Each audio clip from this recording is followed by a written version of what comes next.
Hey there, Jeff here, and today we're going to go over the basic tools you'll need to get your business running and scaling online quickly, easily, and affordably.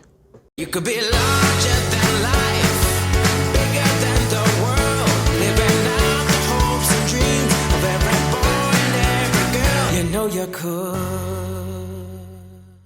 What's up, Jeff here, coming to you from the home studio in Las Vegas, Nevada. So it's no secret that almost every business these days has moved online in some way. Regardless if they already have a strong presence on the internet, many businesses are now having to double down on their online efforts. Even the more traditional offline sectors like education and events have made sharp pivots in the last few years, reinventing their entire structure to fit an online medium.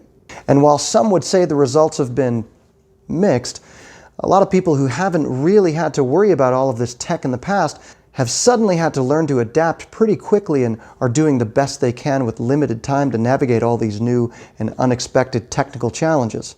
Chances are you're either caught up in making this shift as well, like a lot of people, or maybe you saw where the tide was going and had the foresight to start preparing yourself with the tools and skills to easily conduct your business online. But regardless of whether you're just starting out or you're a seasoned pro who's been doing this for a while, one thing's for sure. There are a few tools out there you're gonna need in order to get your business off the ground and keep it in the air. Trying to cobble all of this technology together while staying on top of the latest marketing strategies and keeping yourself focused on the product or service you're promoting in the first place can certainly cause quite a bit of stress and frustration, to say the least. So with that, we're going to cover some of the basic tools you'll need that can make the difference between succeeding online and a slow death for your business. Now, for our purposes here, we're going to focus on the following: social media, landing pages, email marketing, and websites. Obviously, there are a ton more tools you might want to consider adding to your tech stack, but this is what you'll need at the very least to get yourself up and running. So let's just start right off the bat with the big 10,000-pound gorilla: social media. Pretty much everyone has a presence of some kind on one or more of the major social platforms these days. It's not uncommon for someone to have multiple profiles or pages across Facebook, Instagram, Twitter, LinkedIn, and even YouTube if your content is video-based. And regardless of whether you're on just one social channel or if you're showing up everywhere, the point of all of these platforms is to connect with other people, either on a personal level or with your business. And those who've really mastered social media have a way of gracefully doing both by creating personal connections with their audience while building a tribe of fans and followers who buy everything they offer and evangelize their brands to everyone they know. But even if you've got millions of followers across several social accounts, the main drawback is that you still don't own or control anything that happens on these channels. For example, you can have a ton of fans on your Facebook page, but if you want all of your followers to see your latest post, you'll need to pay for that privilege with either a boost or a full-blown ad, which can quickly get pretty expensive if you're not careful. Far too many people made the mistake back in the MySpace days of using their profile as a replacement for a proper website and then eventually lost all of their followers overnight after the platform essentially shut down. So while building a strong and engaged fan base on social media should definitely play a key role in your overall strategy, it's not supposed to be a substitute for everything. At some point, you'll need to drive your followers off your socials to a place you control, which leads us to the next essential tool in your online tech stack: the landing page.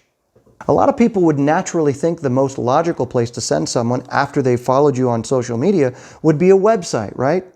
Well, not necessarily. Remember when I said the biggest drawback to social was that you don't own any of the data, and if you want all of your followers to see your posts, the social networks were going to make you pay for that? Well, that's where a landing page comes into play. If you can somehow manage to convince your fans to take the next step from following you on your social channels to visiting a place you control, you're going to want to direct them over to a landing page, also known as a lead capture page. Now, the idea here is that you'll offer some kind of free incentive in exchange for their contact information, usually a name and email address at the very least. Once you get them to sign up for your list, you now own and control that data and can communicate with them directly as much as you want without spending boatloads of money on advertising just to get your message out. And while technically these landing pages could be considered a website, they differ in that a landing page just has one job, and that's to get your visitors' contact information so you can build your database of potential customers. A website, on the other hand, is usually the place where someone would go if they wanted to learn more about what you do and get some of their questions answered in more detail. Since a landing page's main job is to build your list, you'll obviously need some kind of way to communicate with the people that sign up. To do that, you'll need an email marketing service, and no, I don't mean your regular Gmail or Yahoo address, and especially not that old AOL account. Not only does it look more professional sending emails from a branded address, but also the major email service providers will severely limit the number of emails you can send. Gmail, for example, has some pretty strict guidelines when it comes to mass emailing and could even disable your account entirely if your emails get marked as spam or if you've sent a large number of undeliverable messages to invalid addresses.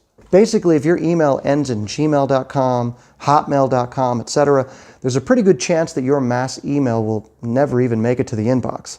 Webmail providers like that are designed for personal use, so when a mass email is sent from one of them, it quickly gets flagged as suspicious and could end up getting your personal email address shut down completely, which would really suck. So now that we've talked about why you don't want to use your webmail provider as your primary email marketing tool, let's talk about what you do want to be using instead. There are several email marketing platforms out there that you've probably heard of, the more popular ones being MailChimp, Constant Contact, GetResponse, Aweber, ActiveCampaign, and so on. All of these platforms have their pros and cons, but one of the biggest things to keep in mind is the price. Usually, these email marketing services charge a monthly fee based on the size of your list, and in some cases, how many emails you want to send. In other words, the bigger your list and the more you send to that list, the more you're going to have to pay. Fortunately, many of these email providers have some sort of free tier which allows you to start building your list to a limited number of people before making you upgrade to a paid plan. After that, your monthly expense will be determined by the number of people who've signed up and how often you plan on communicating to them. Now, if you're wondering why we're spending so much time on email marketing, it's because this is arguably the most important piece of your overall strategy. As I mentioned earlier, anytime you want to communicate with your social media followers, you'll have to spend money boosting a post or setting up a complicated ad campaign, which can, again, get really expensive if you don't know what you're doing. Also, remember, you don't own any of the data or information on your social followers. If you close your account or get kicked off, you're back at square one all over again. An email list, on the other hand, puts you in control by giving you a way to communicate with anyone in your database and even automate the process with a series of pre-programmed email sequences and custom actions. You can segment messages to your list based on things like geography, or you can tag people to where they only get a specific email based on their actions. For example, someone who clicked a particular link in an email you sent on day 3 of your sequence might get a different message than the person who didn't click on that link, and so on. You can also get really detailed reporting on things like who opened what on which day, or who actually read the email all the way through as opposed to someone who just skimmed. At the end of the day, a professional email marketing system will give you way more options for keeping track of your most responsive customers and actually monetizing your list in ways that your personal Gmail or Yahoo account just doesn't allow at the moment. All right, so we've covered taking people from social media to your landing page and then communicating with them through email. Now, you're probably wondering where an actual website fits into all of this. Well, remember when we compared the differences between a landing page and a website? A landing page just has the one main job of getting basic contact information from your visitors. Well, a website could be considered your home base. If you've got several products or services you offer, your website can serve as your main hub where someone would go to learn as much about you as possible and even purchase stuff from you if you've got a store set up. In other words, a website is basically a collection of web pages that can be freely navigated by the visitor on their own without any real guidance. But the drawback is that it can be difficult to make a sale since you're leaving the customer to figure everything out themselves, as opposed to a lead capture funnel, which is a sequence of web pages that takes the visitor through a predefined path in order to sell a product or service. Okay, if you've made it this far, you're probably beginning to understand the roles each of these tools will play in your overall online strategy. If you were to implement just these core 4 tools, you'll be miles ahead of those who don't. As I mentioned at the beginning, there's an infinite number of tools you can add to your arsenal, but at the end of the day, it all comes down to developing awareness through social media, enticing people to your landing page where you can get their contact info and start building your list, and then nurturing a relationship with your tribe so they ultimately come to know, like, and trust you enough to take you up on anything you create or recommend. Now, of course, all of these tools can be cobbled together separately, or there are actually a few really great all-in-one platforms out there that can do everything, so you're not having to deal with a bunch of tech weirdness when one tool won't play well with another or can't remember the login credentials to a dozen different software applications. You want to make it as user-friendly on yourself as possible. I certainly have my preferences, and I'm always happy to offer my recommendations that can save you a ton of time, money, and stress while building your online empire. As always, thanks for sticking around to the end. If you made it this far, I hope you got some value from this. If so, go ahead and like, subscribe, comment, and share for more tips on getting yourself online easily and affordably. And let me know what, if any, of these tools you're using. And of course, if you'd like some help figuring out all of this crazy online business stuff, by all means, feel free to reach out and we can talk about getting you set up, dialed in, and headed in the right direction. Thanks again, and we'll see you on the next one.